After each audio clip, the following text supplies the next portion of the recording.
edge on a row aisle seat and have the energy to scoot in a little bit so other people can access that row, that would be really nice.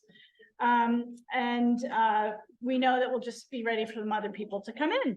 So good afternoon and welcome. My name is Erin Boggs. I'm the Executive Director of Open Communities Alliance.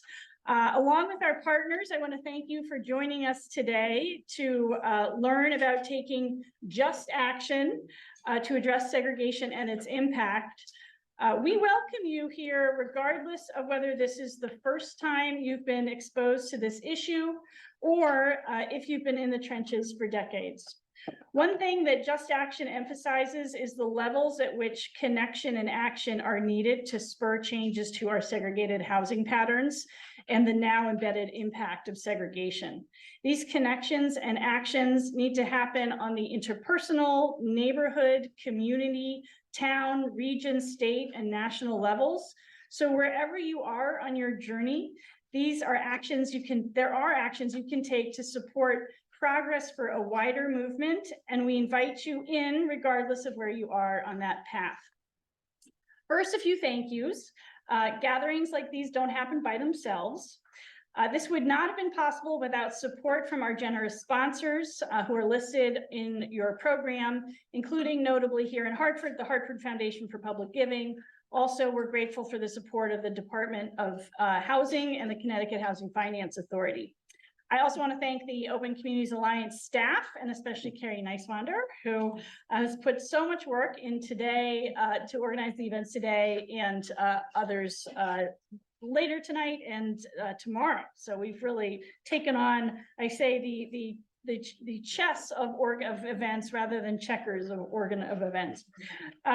So we are grateful to have with us today, virtually, Richard Rothstein, author of Color of Law and now Just Action, along with his co-author and also daughter, and also noted housing policy expert in her own right, Leah Rothstein. We are also joined by Kashana Hill, a civil rights attorney and executive director of a new national organization carrying out the vision of the Color of Law called the Redress Movement. OCA is looking forward to a close partnership with the Redress Movement as we move forward with our work. Full bios for the speakers are in your program and on the website. After presentations from Richard, Leah, and Kashana, we will take questions from you, so be ready. This event will be closed out by OCA's senior organizer, Kirk Wesley, who will share with you various ways you can become involved in this effort, including by joining OCA's coalition and working with other partners and organizations in your own community. Before we hear from our first presenter, Richard, we are thrilled to be joined by Hartford's new mayor-elect,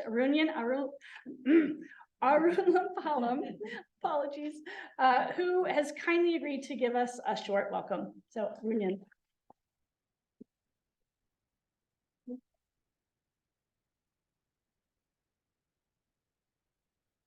How you guys doing?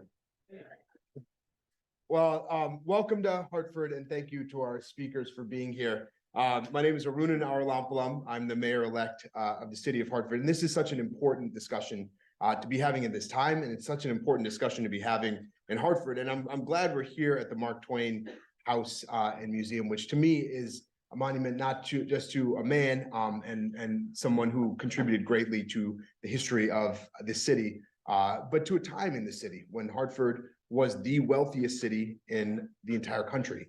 And if you look at this same neighborhood today, it's got, I think, an 8% home ownership rate. About 50% of all the housing units in Asylum Hill are deed restricted, income restricted housing units.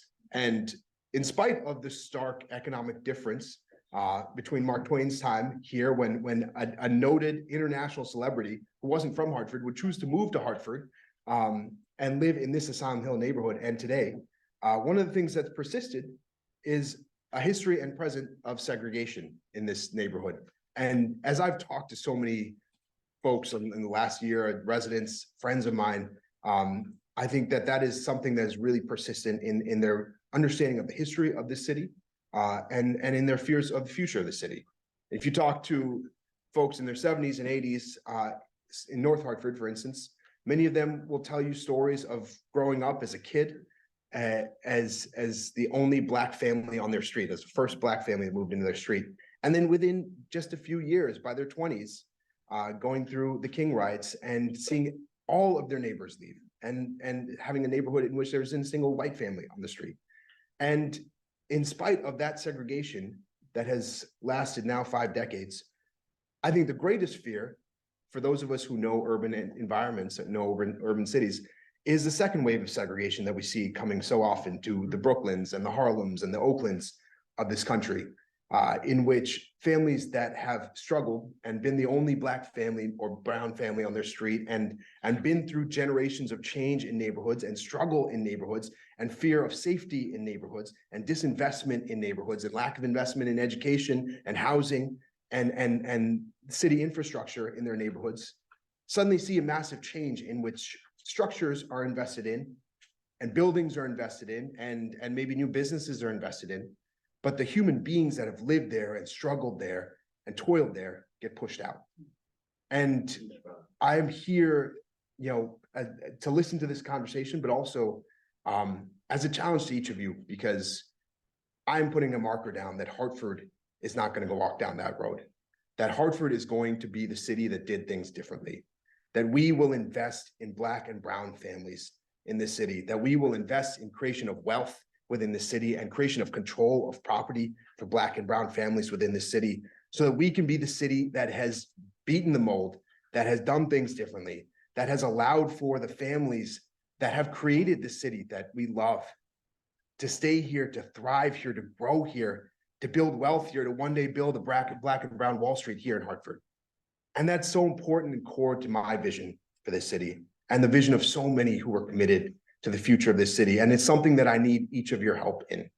It's something that I've worked on in a really small way at the Hartford Land Bank, where we've taken vacant and blighted properties and instead of being, as we were set up to be a nonprofit that redeveloped them ourselves, invested in Hartford residents to turn them into developers, giving them the tools to rebuild those properties. And I was just telling Lou Brown earlier, we're cutting the ribbon on December 6th on the very first one of those properties, coming from a member of our cohort training program in the north end of Hartford, who took on a property on Mather Street, redeveloped it, and is creating a home ownership opportunity. And so it's building wealth for her and her family and a business for her, and home ownership that will last in that community. And home ownership may not be the answer for everybody in the city of Hartford, but we've got the lowest home ownership rate in the state of Connecticut. And in neighborhoods like Asylum Hill, in the neighborhood that I live in, it's in the single digits. And creating the opportunity to own in our communities and build wealth where you live. And then in rental units, creating the opportunity for local ownership of those units among Hartford residents who can stay in the city, build wealth in the city, is so core to building a city that works, building a city that's invested, and building a city that doesn't just look different or look prettier or feel nicer to visitors, but that really invests in the wealth and the prosperity of the residents who've been here for generations. So I'm really excited about this conversation. I appreciate you guys coming to Hartford to have it. I appreciate all of you guys being invested in this. And I ask you to be invested in making Hartford the city that does things differently. Thank you very much.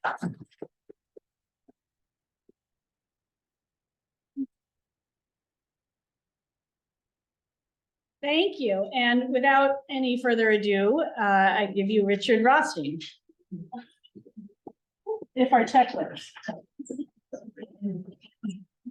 Of course it works. Thank you very much. I'm so grateful that the tech allows me to join you today. I love coming to Connecticut. I was here a few years ago with the Open Community Alliance. It's an honor to be here supporting the work that Erin Boggs does. She's one of the most effective and passionate advocates of fair housing and desegregation in the country, and one of the most segregated states in the country. I also understand that Phil Tegler is here. Phil is the executive director of the Poverty and Race Research Action Council. If you're not subscribed to his website and his updates, you should be.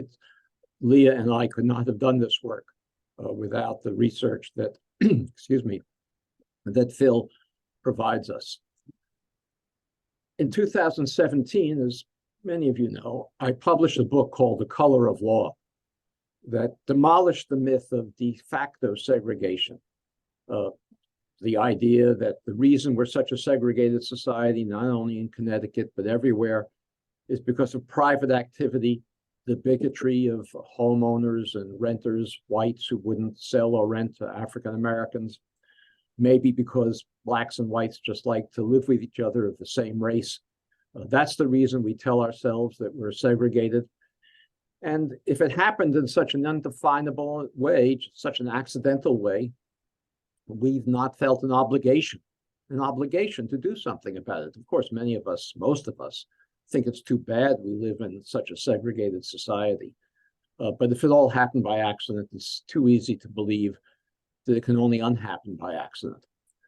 The purpose of the book I wrote and published in 2017, The Color of Law, was to demolish that notion, to demonstrate that the reason we're a segregated society everywhere, every metropolitan area, not only Hartford and New Haven and other Connecticut cities, but everywhere in the country, is because of racially explicit intentional action on the part of federal, state, and local government to ensure that African Americans and whites could not live near one another in any metropolitan area of the country. The actions were intentional, explicit, and racial. They were written.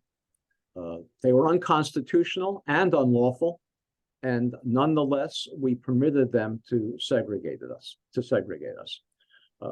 I can't describe too many of them, but they existed locally in Connecticut and in cities in Connecticut, as well as federally. I'll take one that you may be familiar with by now, and that is the policy in the immediate post-World War II period of the federal government, the Federal Housing Administration and Veterans Administrations, to suburbanize the entire white working class population that was then living in urban areas. We were a manufacturing economy.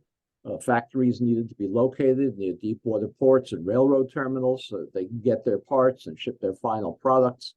And both the black and the white workers in those factories, as well as the workers and employees of the banks and insurance companies that service those manufacturing firms, were all living in urban areas. Many of them didn't have automobiles to get to work. They either had to walk to work or take short streetcar rides. It's not the case that every urban area was desegregated in the sense of people being living next door to somebody of different race, but they were broadly non-segregated urban areas. The federal government embarked on a program prior to World War II, but then ramped it up after World War II when returning war veterans, both black and white, were returning to the country, embarked on a program to move all the whites out of those urban areas into single-family homes in all white suburbs and prohibit African Americans from doing so. In The Color of Law, I use it as an example, one that you may be familiar with, Levittown, east of New York City, but they exist in every city, every suburban city, every suburb of every city in the country, in Connecticut and elsewhere. Levittown, 17,000 homes east of New York City, proposed. Levitt couldn't assemble the capital to build 17,000 homes east of New York City in what was then a rural area. He couldn't buy the land and build the homes. No bank would lend him the money. They thought it was a crazy idea. We weren't a suburban country at that time. The only people living in suburbs were the affluent.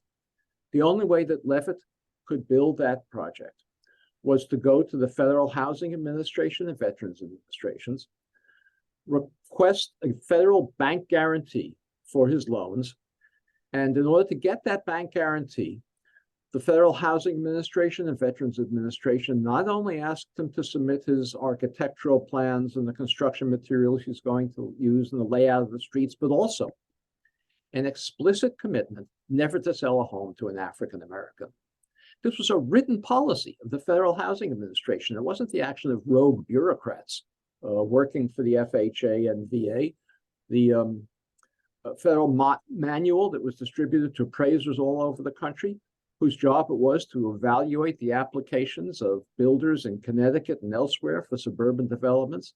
Manual said you could not recommend for a federal bank guarantee a loan to a developer who is going to sell to African Americans. The manual went so far as to say that you couldn't even recommend for a federal bank guarantee a loan to a developer of an all-white project if it was going to be located near where African Americans were living.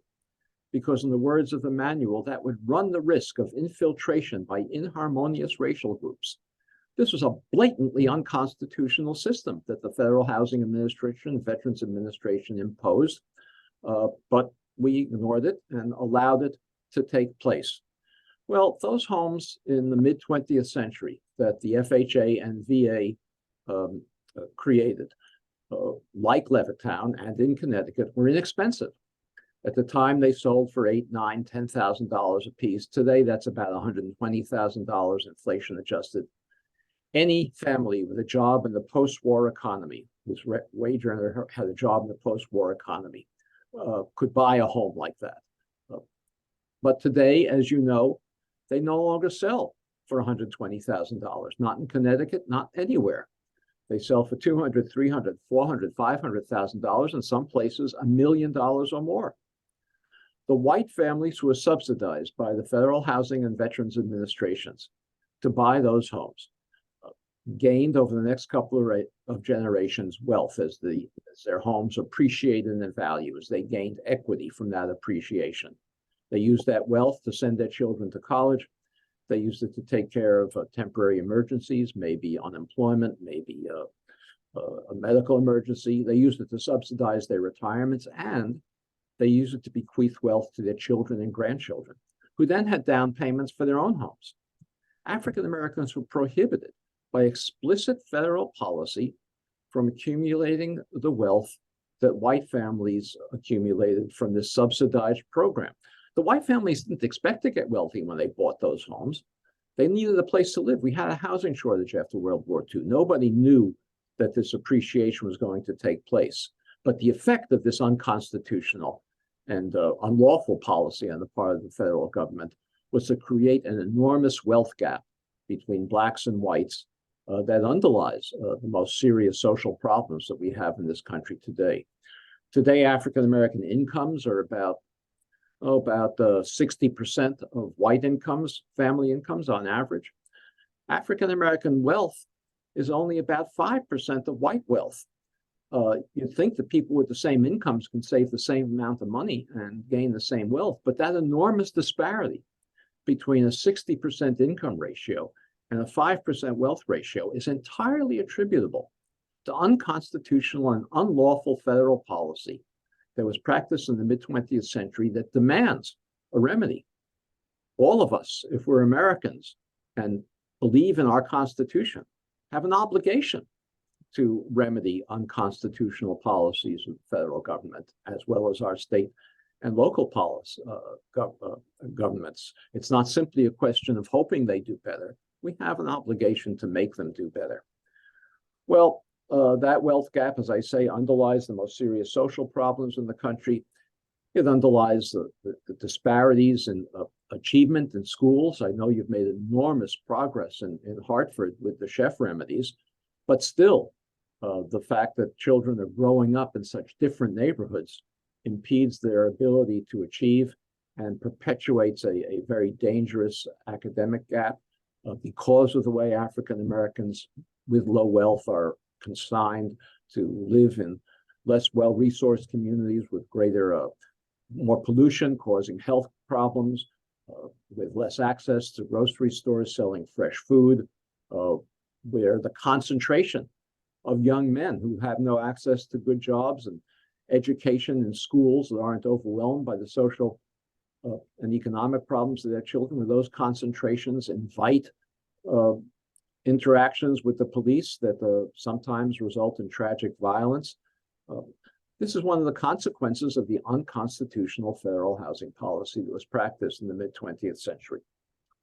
Well, I wrote the book, The Color of Law. There were many, many other examples that I gave in that book of federal, state, and local policy. I'll give you just one more before I close. Public housing, something that we all think is a place where poor people live. It's not how public housing began in this country. Public housing began in this country in the New Deal and the Depression, when there was also a housing shortage because private construction wasn't going on. The federal government built the first public housing in this country, and it segregated it everywhere, building separate projects for whites, separate projects for African Americans in a blatantly unconstitutional and unlawful fashion, in some cases segregating communities that weren't segregated previously.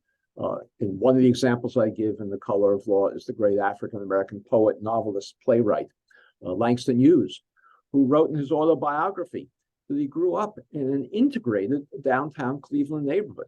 That's not the way we think of downtown Cleveland today. But he said his best friend in high school was Polish. He wrote that he dated a Jewish girl in high school. It was an integrated high school and an integrated neighborhood. But the Public Works Administration, the first New Deal program of the Roosevelt administration during the Depression, the Public Works Administration built two separate projects in that previously broadly integrated neighborhood, one for African Americans, one for whites, perpetuating what little segregation there was in Cleveland at that time and reinforcing it and expanding it. Well, I wrote this book. I came to places like Connecticut, hosted by the Open Communities Alliance, and spoke all over the country about it. I got many messages on email from people who've read The Color of Law, and most of them, many of you, asked me the same question. Okay, we understand it's unconstitutional. We understand we have an obligation to do something about it. What can we do? I kept on getting this question over and over again. I knew a lot about this history. I didn't know a whole lot about housing policy. What little I knew, as I said, was I was being educated by Phil Taylor. But I did know somebody else who could help me answer this question. My daughter, Leah Rothstein, who knew much more about housing policy than I did. I recruited her to co-author this new book, Just Action, How to Challenge Segregation, that was enacted under The Color of Law. She finally agreed to join me in this effort, and we produced a book that lays out many policies and programs that all of you can pursue in your own local communities to take up the challenge of desegregation. We don't believe that there is, and I'm sure you all agree, there is no appetite today for federal policy that is going to make a significant dent in our segregated society. But once you have a system created by federal government or state and local governments of segregation, its perpetuation is in many cases a function of local practices and policies. So there's much that you can do, much that I know you're trying to do.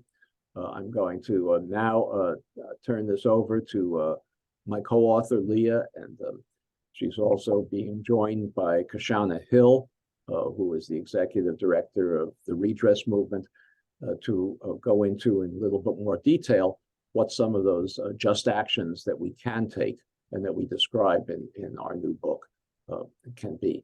Thank you very much for your attention.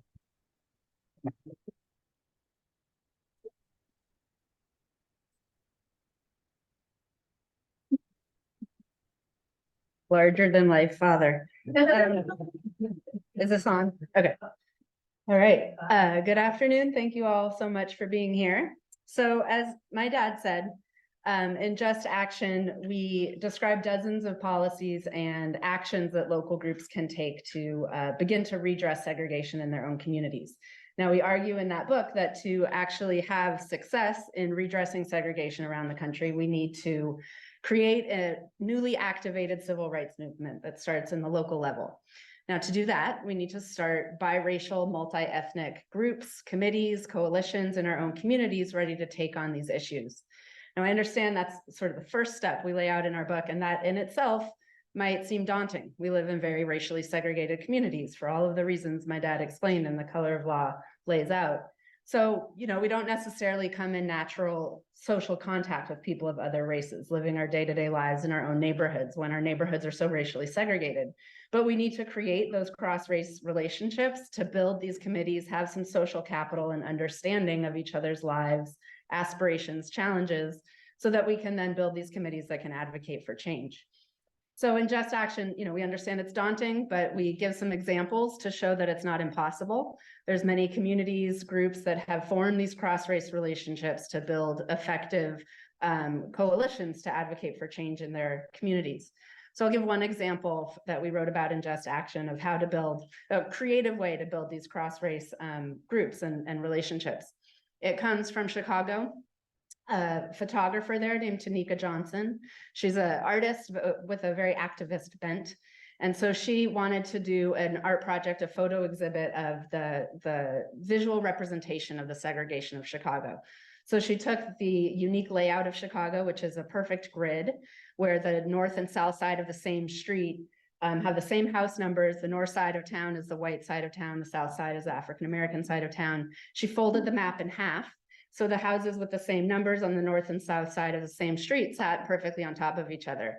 And she called those houses map twins. And she photographed the houses and did an exhibit to show what segregation looks like in Chicago. The houses aren't all that different, but the context they exist in are very different. And then she went a step further and introduced herself to the people who lived in these homes. And she asked them she told them about her project and asked them if they wanted to meet their map twin.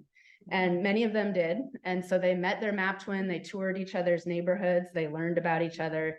They found out they actually had a lot in common. They then formed block twin groups where whole blocks got together and supported, they did neighborhood beautification efforts and supported each other during the pandemic. So these are people, many of them had lived in Chicago their whole lives and had never met someone from the other side of town or known anything about the other side of town, the neighborhoods there. So this is a, sort of unique, comes from the unique layout of Chicago, this sort of gimmick of the map twins, but it doesn't have to come from a folded map, this kind of relationship building, but it is an essential first step to building these committees. So Tanika Johnson, she's an artist, not an organizer, but an organizer could then step into these block twin groups and help them figure out how they can start to advocate for change to address the consequences of segregation in Chicago. So that's a first step, is building these relationships and coalitions. Now, many groups then get started by learning about the history of how their community came to be segregated. Oftentimes, this starts when homeowners discover racially restrictive covenants on the deeds of their own homes. So as my dad mentioned, in the suburbanization of the country in the mid-20th century, these restrictive covenants were a primary tool of the federal government in creating segregated neighborhoods. They were written into the deeds of homes. They said this home could only ever be owned or occupied by whites. These restrictive covenants are no longer legally enforceable, but they remain on the deeds of homes forever. They're part of the legal documentation for that property. So they stay on those deeds unless a legal action or some other action takes them off. So, we describe in Just Action a few homeowners or communities, Modesto, California, Rochester, New York, and Charlottesville, Virginia, where groups formed when they started to discover these restrictive covenants on the deeds of their homes and were shocked to see how intentionally their own neighborhood and their own home was segregated when they were built. And they started to investigate how prevalent was this in their communities, where were the restrictive covenants existed. In Modesto, they used they enlisted high school students to do this research. They inventoried all the restrictive covenants in their city. In Charlottesville, journalists created a crowdsourcing volunteering opportunity for volunteers to review the covenants online and then mark them if they were racially restrictive or not. And so in both of these communities, they created these extensive inventories of where the covenants existed. They created maps, laid them on top of the racial makeup of their communities. Not surprisingly, they tracked very closely to the segregation of their communities. And they use this information to create educational campaigns to educate their neighbors and residents of their cities about how intentionally their community was segregated. This is an important step as well, because as my dad said, under the de facto segregation idea, when we think that segregation happened by accident, the only thing that can undo it is another accident. But when we start to see in plain print especially on the restrictive covenants on these deeds, how intentional action created the segregation of our communities, we can start to see how intentional action can begin to undo that segregation. So it's an important step to get people sort of give some agency to us all in this fight, in this struggle. So then once these groups are formed, they understand how we got here, they're ready to do something about it. There's many things that a local group can do to begin to challenge and redress segregation. I know when I started this project with my dad, I was overwhelmed by the problem of segregation and the issue, and how could we ever describe something that could be effective at challenging and undoing it. And I've found in researching this book and talking about it across the country that there's a lot that we can do, a lot that's being done in communities across the country, including here. And a lot of these actions, they're sort of smaller pieces of the larger puzzle. There's not one big policy change that's going to fix all of this. Instead, like there were many pieces that went into creating segregation, there are many pieces that are going to go into undoing it. So we describe many of those, dozens of them in our book. And these strategies and policies we describe, they do two things. They look to the future to ensure that we don't continue to maintain and perpetuate segregation in our communities. So changing the policies we need to change to ensure that we don't continue to perpetuate this cycle. And then they also look to the past, because we can't truly redress segregation unless we address the disparities that exist today because of the same policies that created segregated communities. So we have to do both of those things, remedy and correct. We sort of use the term redress to include all of that. And then the policies and strategies we discussed, they fall into a few major categories. One are those strategies that are concerned with increasing investments in lower income segregated African-American communities, where the concentration of poverty is a direct result of government-sponsored segregation. So we want to make these communities areas of higher opportunity, of greater investment, greater resource, because one of the consequences of segregation is they're under-resourced. These communities are under-resourced. They don't have the investments and the opportunities that they deserve and should have. And so to redress that consequence of segregation, we want to increase investments in those areas. Now, we also understand that when investments increase in lower income communities, often what happens is that people with higher incomes who can pay higher prices for the houses in that community or higher rents, they move in and they displace the longtime residents of those areas. We call this gentrification. So we want to ensure that when we increase investments in these communities, we couple those strategies with anti-displacement strategies to prevent some of the displacement that will occur when investments increase. So some of these strategies include land trusts, or the land bank model that happens here. Land trusts exist all over the country. They use often vacant land that is donated by a local government to create permanently affordable home ownership opportunities in communities where housing prices are rising. So that's a way of both increasing housing opportunities in these communities and preventing some displacement by providing affordable home ownership options for folks who live in that community. We can also do pass policies that include renter protections for renters to protect them against rapidly increasing rents or unjust evictions. Often in gentrifying areas, landlords jack up rents or find reasons, not very fair reasons for evicting their tenants so they can get higher paying tenants in. So we want to protect renters from that. Inclusionary zoning policies are also effective at both this whole strategy, increasing resources and preventing displacement. So inclusionary zoning, it requires that when new housing is built, some of the units have to be affordable to lower moderate income households. That ensures that in gentrifying communities where a lot of often market rate housing is built, that some is reserved as affordable to again, prevent some displacement.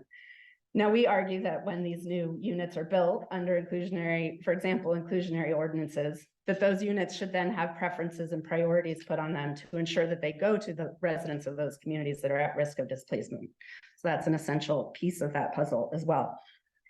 The other category of strategies we talk about are what are called mobility strategies. So increasing options for more diverse residents to live in an exclusive, expensive, usually predominantly white, usually suburban communities. We can do that in a variety of ways. Changing zoning is essential. Many of these suburban communities only allow single-family homes on large lots. That ensures that only very wealthy, affluent families can afford to live in those communities. So in order to diversify and desegregate those areas, we need to allow a diverse type of housing to be built there with a range of affordability options. We can also support programs that help Section 8 tenants or housing choice voucher tenants live in suburban expensive communities. I know here in Hartford, there's a comprehensive mobility program that helps voucher tenants access units in those areas. It's essential to support that program. There's also things we can do personally along these lines, which is, voucher tenants, they face discrimination when they try to rent on the private market, even though here in Connecticut, that's an illegal type of discrimination. So you can't discriminate against a tenant because they use Section 8 to pay their rent, but many landlords still do that. And so what we can do individually is volunteer with OCA, other fair housing organizations, as testers to go to units that are listed as for rent. And we send sort of similar applicants that are white and Black. Some say they use Section 8 to pay their rent, some say they don't. And you see how they're treated by the landlord. Some may be offered the unit, some may be told it's already rented. And that's how we can find out where discrimination is occurring, so that then we can enforce those anti-discrimination policies. But those testing programs, they need volunteers, they need participants to pose as testers. So that's something we can do personally to help contribute to these strategies for redressing segregation. So those are a couple examples. We also talk about, sorry, I can't breathe. There's so much to say, I forget to breathe. So we also talk about strategies that are concerned with increasing homeownership opportunities for African Americans in every neighborhood. These include down payment assistance programs to provide down payment assistance grants or forgivable loans to address that wealth gap that exists between Blacks and whites because of the ongoing policies that have, allowed whites into homeownership when it was affordable, prohibited African Americans from doing the same. And so there's a wealth gap. So we can say, the Levittown example, under the Fair Housing Act, it's illegal to discriminate on the basis of race to who gets to buy those homes in Levittown today. But it's a bit of an empty promise when African Americans don't have the intergenerational wealth they need to purchase those homes. And whites do, or more likely to have that. So we can address that through down payment assistance programs, grants or forgivable loans that are targeted to African American families who suffered this discrimination. We can also address other ways that African American households have a harder time accessing homeownership opportunities. One of those ways is reforming the credit scoring system. So the credit scoring system is a system we think of as an objective rating of our future likelihood of repaying a debt. If you have a high enough credit score, you're more likely to be approved for a mortgage. If it's high enough, you'll get a favorable interest rate. If your credit score is too low, you can't get a mortgage at all. Well, we think of the system as an objective system. It's based on our past financial history, which makes some sense. If we've defaulted on a loan in the past, maybe we're more likely to default in the future. But the credit scoring system is only based on a certain type of financial history. And it's a type of financial history that whites are far more likely to have than African Americans. So if you've paid a mortgage on time in the past, you get a benefit of that in your credit score. If you've been a renter your whole life and have never paid a mortgage, which African Americans applying for a mortgage are more likely to be first-time home buyers, so don't have mortgage payment history, but they do likely have rental payment history. If you've paid your rent on time for your whole life and never missed a payment, you don't get a benefit for that financial history in your credit score. So because of that, we see a racially disparate effect in the credit scoring system. African Americans are far less likely to have a credit score at all. And then when they do, less likely to have a credit score that's high enough to get a mortgage.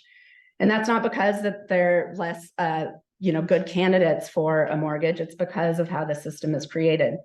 It's a national system. There's movement on the national level to reform that. But while we wait for that to happen, we can work with our local financial institutions, for example, our local banks and credit unions, to adjust how they calculate their credit scores and to start to factor in rental payment history. And some have done this. We write about a few across the country that have done this voluntarily in their own bank branches. And it does a lot for opening up mortgage access and credit opportunity for African-American homebuyers. So another action we can take on the local level.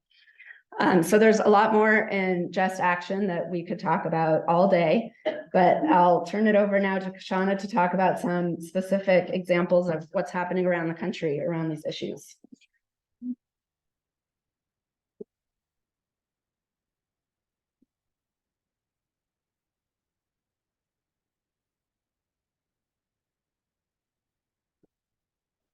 Oh, okay, it's already ready. All right, so I'm going to assume that the slides will be moved. And I'll just maybe say when I'm ready to move to the next slide. Thank you. So good afternoon, everyone. I am so thrilled and honored to be here with you all today. As you heard, my name is Kashana Hill, and I am lucky enough to serve as the newly appointed executive director at the Redress Movement. The Redress Movement is a new national nonprofit that looks to remedy and address the harms of residential segregation in communities across the country. And so I wanted to start here with a little bit of specificity around our vision and mission at the Redress Movement. We envision a country where our zip code no longer predetermines our life chances or the opportunity that we have access to, where every neighborhood has plenty of resources for us and our children, and where the opportunity to choose where we live and how we live is not limited by bad policy, bad economics, or bad actors, right? And so we really envision a society in which people are able to make a fully informed choice and live in communities that are best for themselves and their families without impact or input from bad or discriminatory housing policy. And so we are working in a multiracial movement and supporting local communities in taking direct action to redress residential segregation. Next slide, please. So why redress? Why the redress movement? And we think about redress as present action to reverse and remedy ongoing discrimination. And so, ongoing segregation. And as we heard from both Richard and Leah, this work of redressing residential segregation is going to require us to be clear about the history and to have possibly some uncomfortable conversations about some very uncomfortable truths, right? And I'm just gonna put it out here before we get to the Q&A. We did not get to a segregated country because of socioeconomic status or class. Okay, there are certainly, right, like economic, right, factors that go into the ways in which our communities are made up and that go into how our communities look. But again, we have to be very clear about the uncomfortable truth and the uncomfortable realities of how and why our communities look the way that they do. And they look that way, right, because of racist, discriminatory, and specifically anti-Black housing policy. And so our work stands on that understanding and also moves forward from that understanding. And so this that's on the screen here is a redlining map of Charlotte.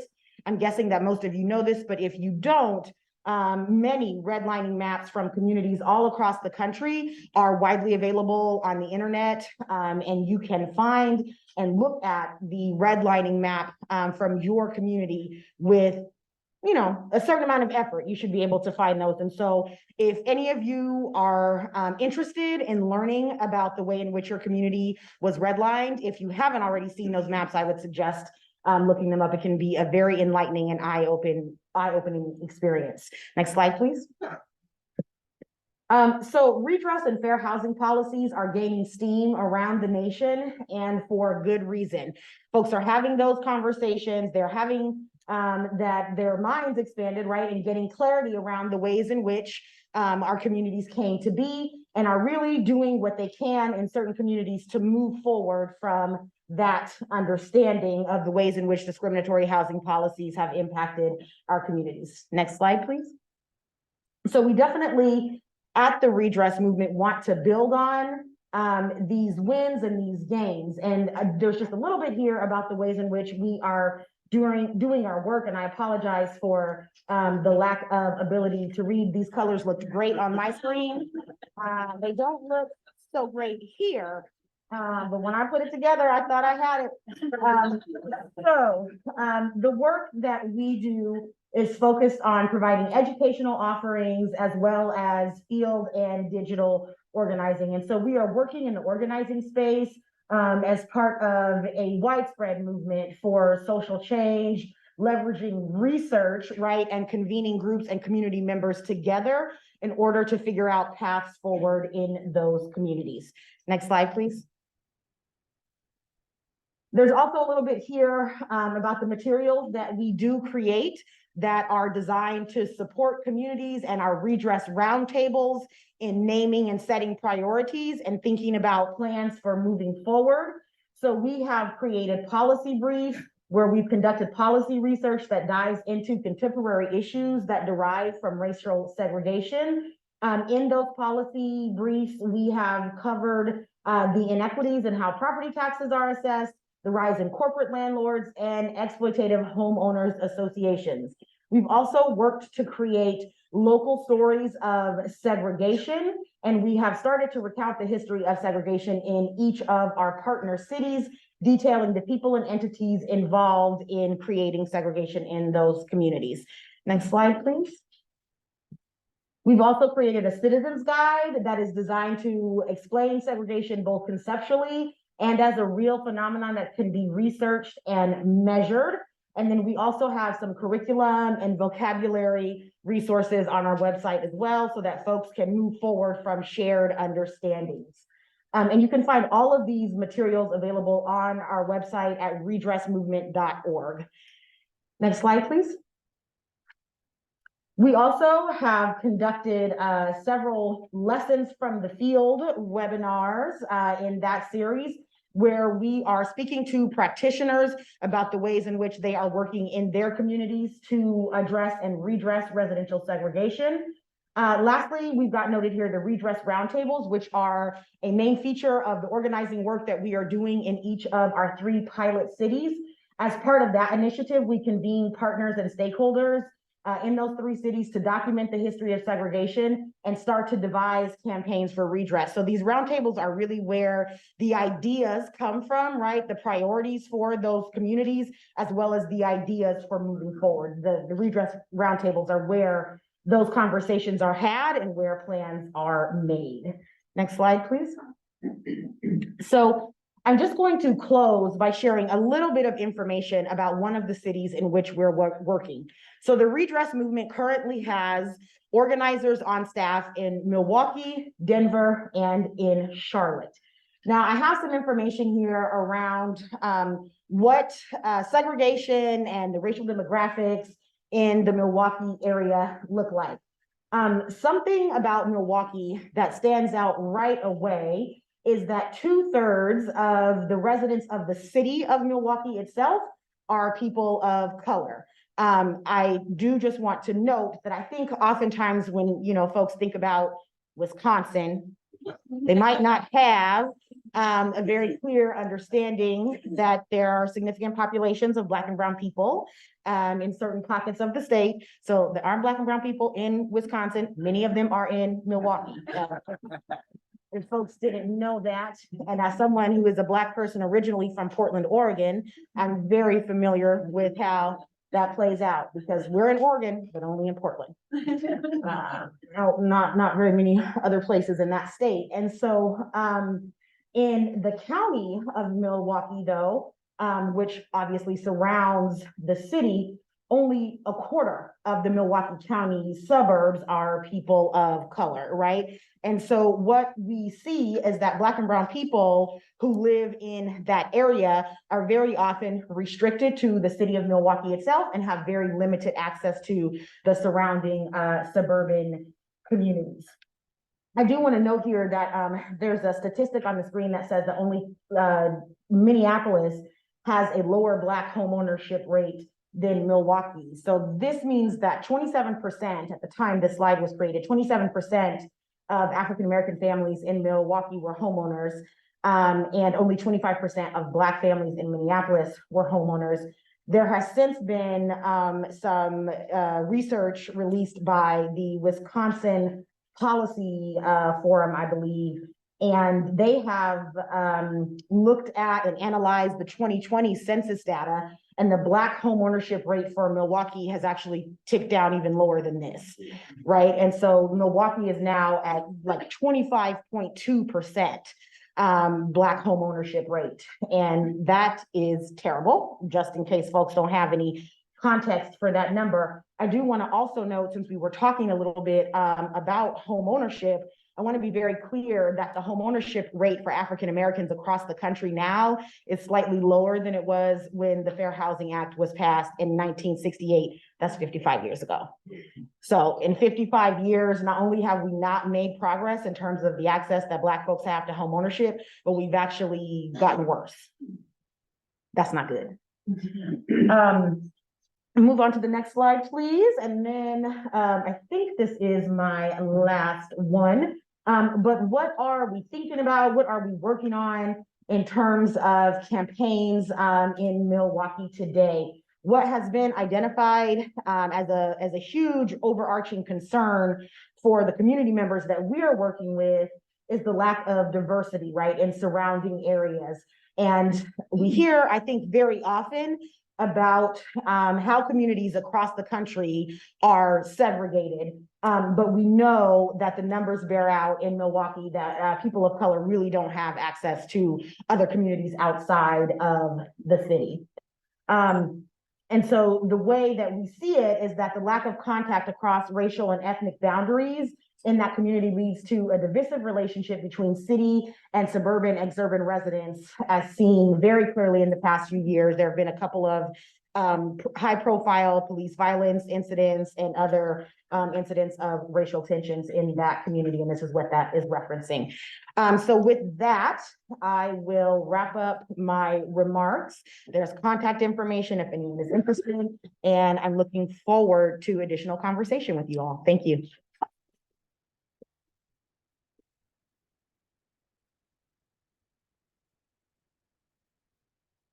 Thank you, Kashana. Thank you, Leah. Thank you, Richard. Oh, there I am big. Let's not go. We're now going to move to some questions. And so I have a couple of my own. And while we're talking these through, we welcome everyone to think of questions that you might have. I think we're going to have a mic circulating in the room. So keep an eye out for the mic, and we'll get you little amplification for your question. So my first question is, if we can bring Richard up, is for Richard. Is that easy to do? Okay. And I know Richard can hear me, so I'll start with the question. Very easy to do. So Richard, it's so clear from reading Color of Law and Just Action that government at all levels was complicit in generating the segregated landscape that we have today. And that the primary focus was on keeping African Americans very specifically separate. How can we address this now, redress this now, in this day and age when our Supreme Court has strongly signaled that it has no appetite whatsoever for racially conscious solutions? Well, the Supreme Court needs to be challenged in Just Action. We provide a justification for such an action. I will point out, Aaron, that the right wing has no problem challenging Supreme Court decisions. We would not have gotten Dodds if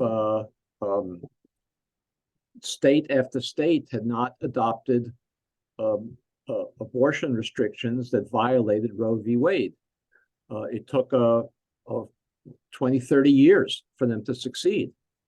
And I can't guarantee that we will succeed, but we'll never even have the opportunity to do so unless we think of creative challenges of what the Supreme Court has done so far, as you know, is they prohibited race-conscious affirmative action programs in colleges that are for purposes of diversity. That was the narrow finding last June. That doesn't mean that they have so far prohibited race-conscious remedies in the area of housing, which are specifically addressed to unconstitutional policies that created that segregation. So we do need to have a racial consciousness. We need to be careful. We need to design them carefully, but it may be that we won't succeed, but we'll get a good dissenting opinions, perhaps.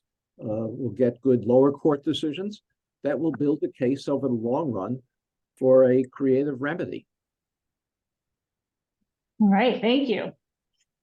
All right, so the next question is for Leah. So here in Connecticut and across the country, there's a debate about whether, in terms of housing related investments, the right way to counteract the impact of segregation is to support rental housing, market rate or subsidized, or support investments in first-time home buyer and other similar programs. After your work on Just Action, do you have recommendations about that?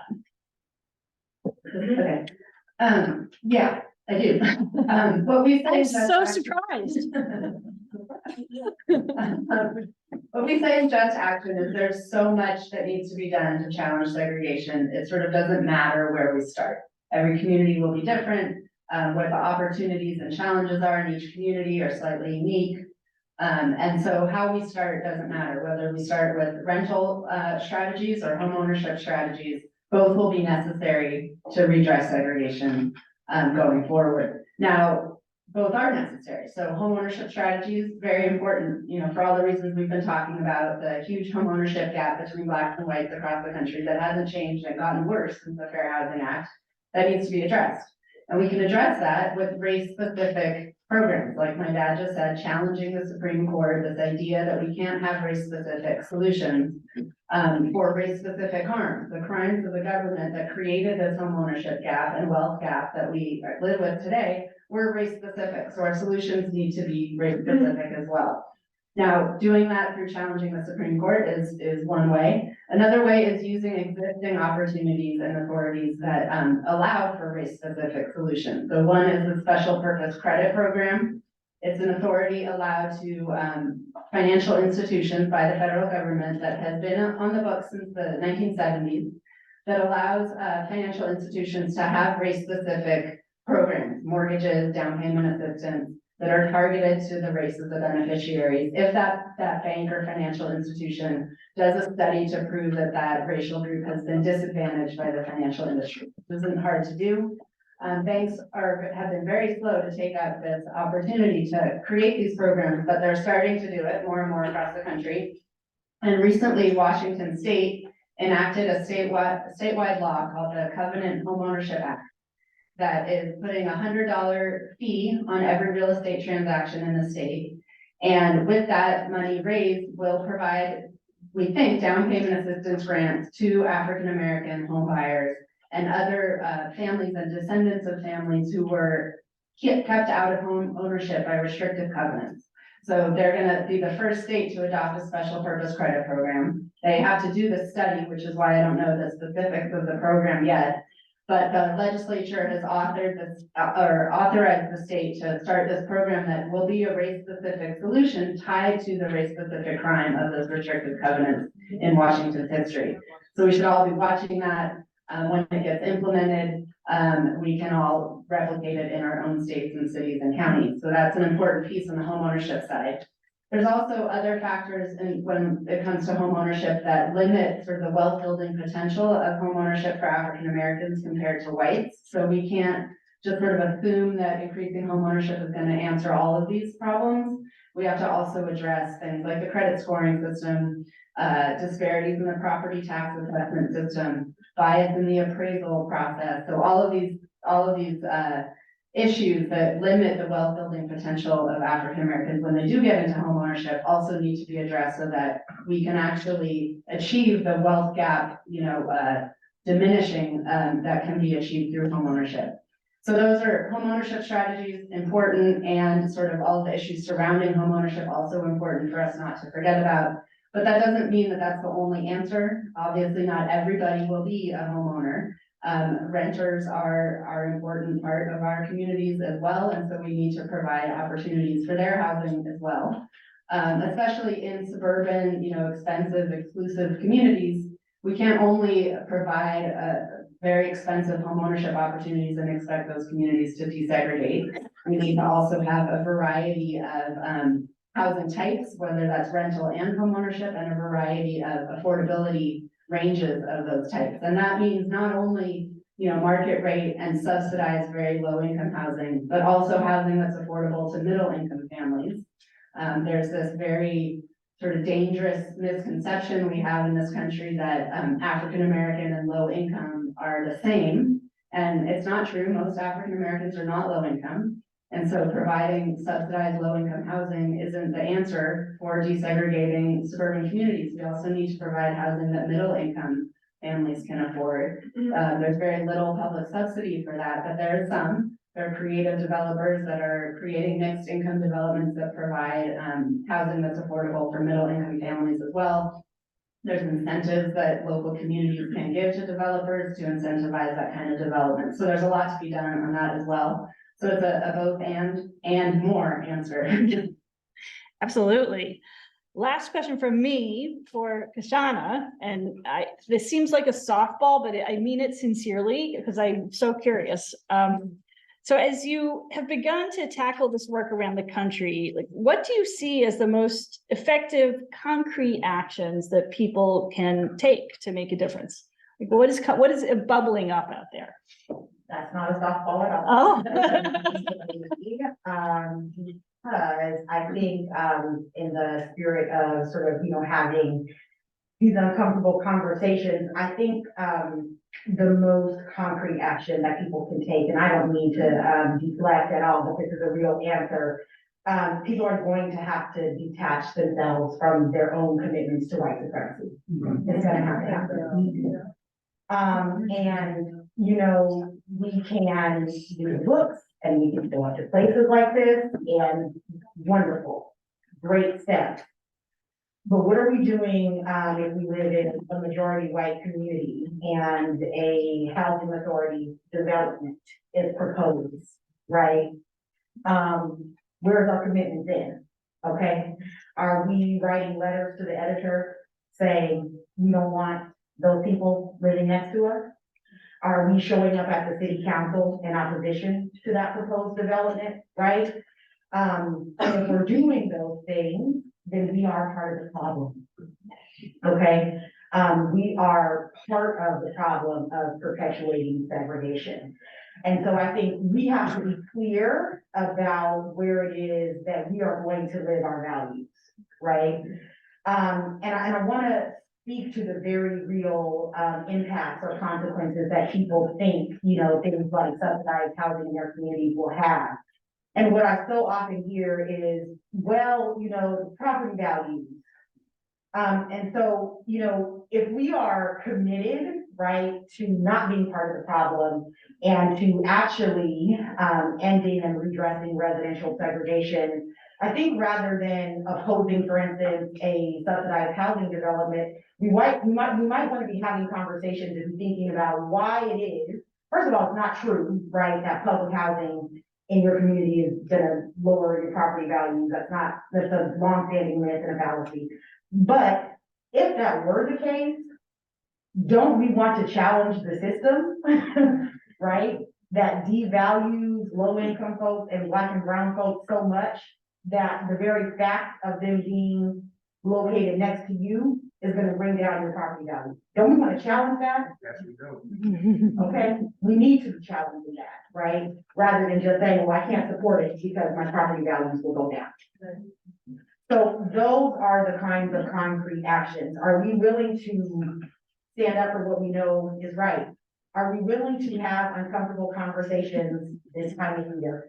Okay, with the people that we're sitting down to Thanksgiving dinner with, with the people that we are going to spend the holidays with? Are we willing to have those kinds of conversations, or do we just be quiet even though the conversations around us are offensive because, we just don't want to take that on? So we need to be thinking about the ways in which we are willing to divest ourselves from the commitment to white supremacy that is really embedded in this country's housing policy. Yeah, good answer. I think there's a lot more to do. I know where we're at, but I want to start. Yeah, no, absolutely. So questions from you. And of course, the question that comes up first is the furthest from the microphone. So Katie, thank you, Katie. Getting the microphone there as efficiently as possible. So thank you all for being here and talking. This is wonderful. I have a very policy specific question that's probably an Erin question. Sorry, about the state funded housing voucher pilot that was funded in 2021. And what has happened in the implementation of that, and if it has created a kind of model that can be expanded. Do you mean the open choice voucher? Yes, Yeah. the open choice. Yeah, so that was a program that just allocated 25 vouchers. It was just very small for families who are already participating in the open choice school desegregation program. So that if they wanted and they income qualified, they could move to the community where their kids are in school. And we've actually, our staff has worked with a couple of families who have made moves, particularly to Simsbury. And it's been wonderful. The families we worked with were very excited to get into their new homes in Simsbury where their kids are already in school. And they also were particularly complimentary of the Simsbury school system. Both families were families of color, and they were very impressed with how welcomed they felt into the Simsbury school system. But the challenge that we ran into there, and it's something that we want to be tackling over the next couple of years, is that the value of the vouchers in this program, which is a state equivalent to Section 8, really isn't enough to access those communities, even though by law it's supposed to be. So that's just another piece of work that we'll have to work on over the next couple of years. So sorry, guys, that wasn't a question for you. It was a good question.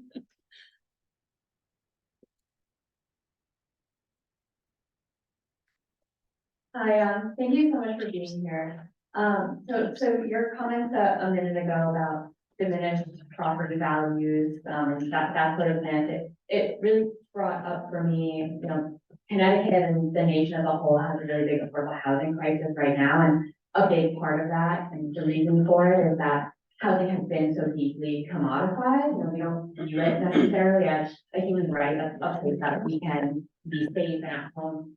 We view it as an investment. Simultaneously, we know that it's really a primary driver of wealth creation, especially for our communities of color. So how are there ways that we can sort of help move the needle in that decommodification of housing? And what are the other ways that we can help build wealth if we do move away from that model? So I think something that is really, and I really appreciate that you brought that up as well, because another part of sort of, this, when we think about living our values, we also need to be very clear that this idea around who deserves to have things is part of what is perpetuating segregation, right? And what is perpetuating the lack of equitable access to housing opportunity. We tend to think about, how many times have we all heard, well, if you just, what is it? If you don't have babies that you can't afford, or if you wait until you get married before you have children, and then it's okay, right, to get help or to ask for help. So we have all these ideas around who deserves to have things, when we, I think, should be thinking about everybody deserving to have things because they are people and human beings and because they're here. And so that has to be a part of this as well, right? And when we think about, decommodifying housing, there's a movement in some parts of the world for social housing, right? I don't know all that American capitalism and rugged individualism and all that. I don't know how likely it is that we're going to get there, because we really, as a country, hate the idea of paying taxes, even if we get things from taxes. So so I'm not sure if social housing, on a wide scale is really, foreseeable for us. Doesn't mean that it's something that we shouldn't dream of.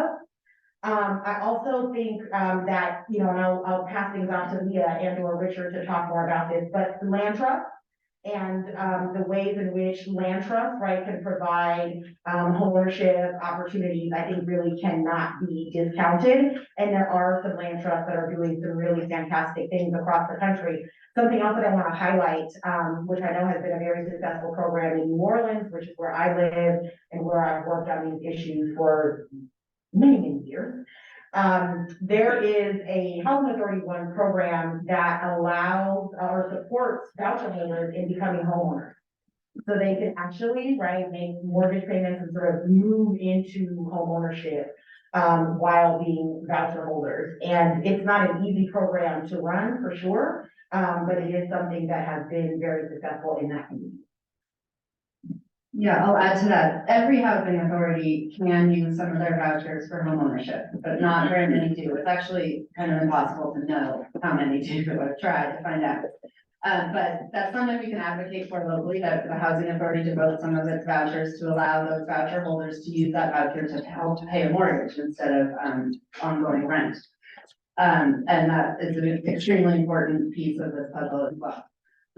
Land trust, yes, a great example. Land trust exists in over 300 communities around the country. The land trust is a nonprofit that retains ownership of the land under the home. So the homeowner can buy a home at a more affordable price because you're just buying the home on top and not the land. And land cost is one of the primary drivers of the high cost of housing.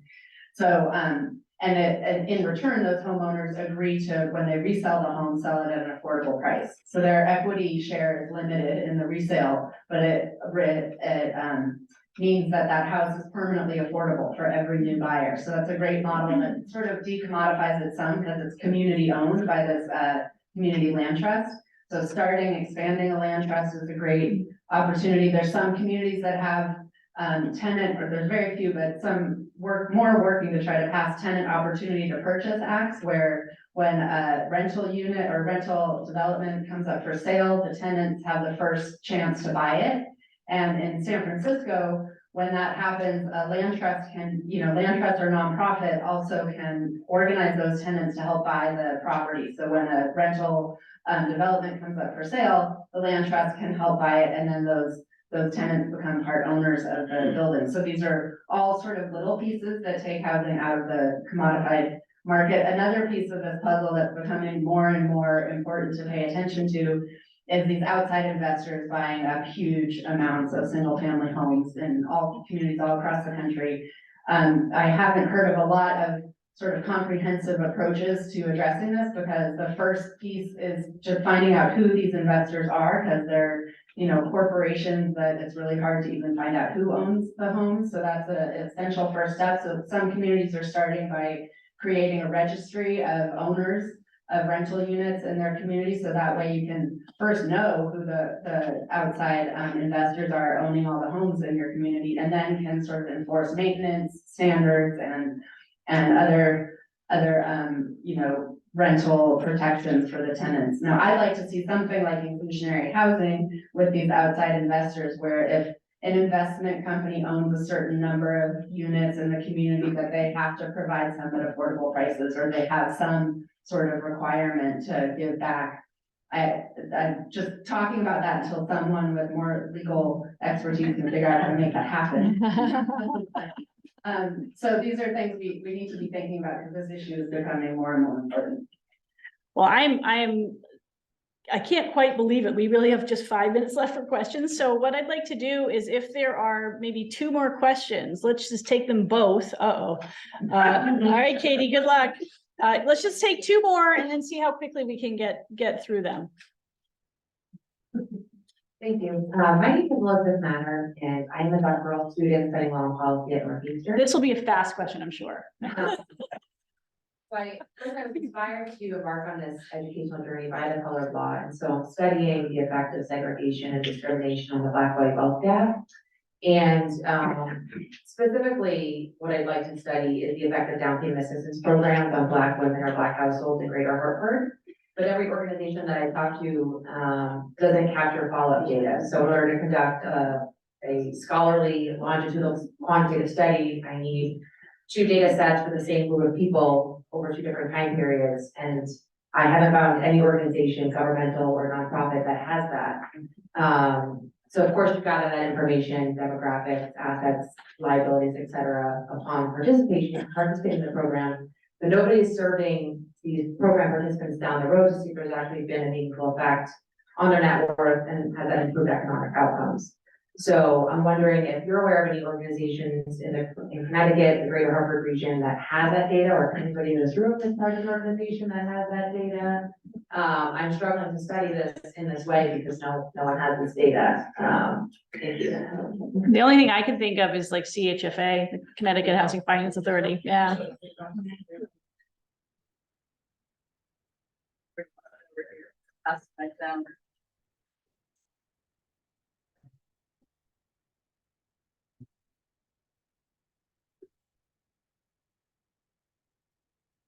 Thank you. My name is Jim Friedman. I have read The Color of Law and certainly intend to read Just Action. I spent more than 60 years in urban problems, urban issues in Baltimore and Philadelphia, Cleveland, Waterbury, and here in Hartford. Frankly, I'm not so much in touch as some of the people in this room may be, but I am overwhelmed by all that I heard. And it was difficult for these old ears to process that. What I would request, and I'm going to follow it up in a moment, what I would request, if you could, the 3 of you, please, boil down what you said, because I'm interested in getting at people to address the kind of moral issues that you have raised and that are implicit in what we're talking about. I would like you to boil down into a 20-minute presentation that I can then, in what I would call grocery store English, because I will then go to my rabbi and I will say, Rabbi, I would like you to present this as a sermon. Then I have been involved for more than 27 years, and I will finish up in a moment. Good, because I have an answer for you. I've been involved for more than 27 years in an organization called the Connecticut Council for Interreligious Understanding. There are 9 religions involved in this organization. I won't give you a quiz which ones, but what I would like to do then is to take your 20-minute talk after having given it to my rabbi and then go to my organization called CCIU and share it with faith leaders and ask them to present it to their communities so that they can challenge what we're talking about here and the moral imperative of change. Wow, that would be fantastic. I'll do a quick answer, and you guys probably have a longer answer. The quick answer is that with Color of Law, there was a 17-minute video made that really explained the book efficiently and really well. And I don't know if there are plans to do something like that with Just Action.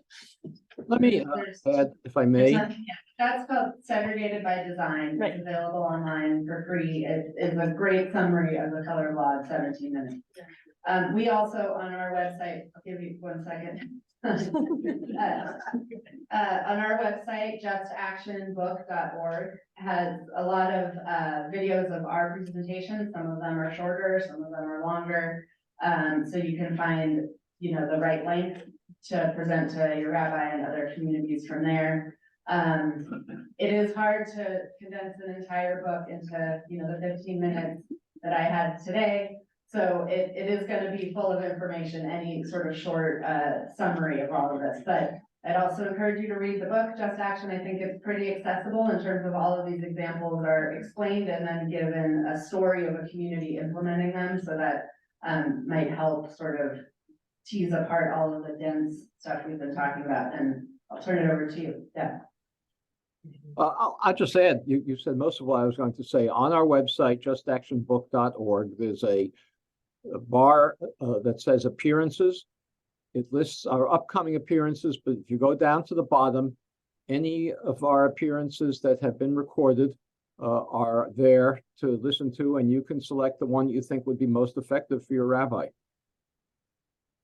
Right. One other resource is we have a column where we're continuing to write about these issues and continuing to tell success stories of communities around the country. It's on Substack. It's called justaction.substack.com, or that's a web address. So you can subscribe for free, and then you'll get our upcoming columns delivered to your inbox. So that's another way to sort of stay in conversation with us. And that's on your program too.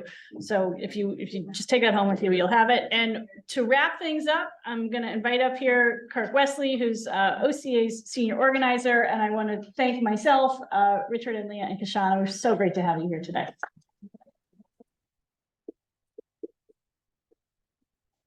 Thank you. Thank you. We sincerely thank you so much for your attendance. And why don't you give another round of applause for Leah and Richard and Kashana. Thank you so much for such a compelling presentation. And while you're clapping, clap for yourself. Give yourself a round of applause. Amazing audience, amazing questions. And on behalf of the entire staff and board of OCA and all our partners, we thank you for your attendance. Thank you for being here with us. And you know, many times when I come to things like this, I wonder, what can I do? What's an action that I can take after hearing all this really troubling information? What can I do to make a difference? Well, there are two things that you can do today to make a difference that walking out of here. The first thing is you can sign up to be a part of OCA's coalition. On your program, there is a QR code that you can scan, and you can sign up to be a part of OCA's coalition. And OCA's coalition is simply a group that works together to improve access to opportunity in Connecticut through grassroots advocacy, particularly on housing issues. As a coalition member, we need your help in your community to help organize and advocate for local policy changes like we discussed here today through Just Action. And the second thing you can do is buy the book Just Action. The book is being sold right outside by Kindred Thoughts bookstore. And on your way out, please purchase a copy of Just Action and learn more about some of the work that's being done across the country to address these issues. So again, we thank you for your time, attention, and attendance for this very important conversation. And we pray that you'll sign up for the coalition, get the book, and have a very great day. All right, thank you.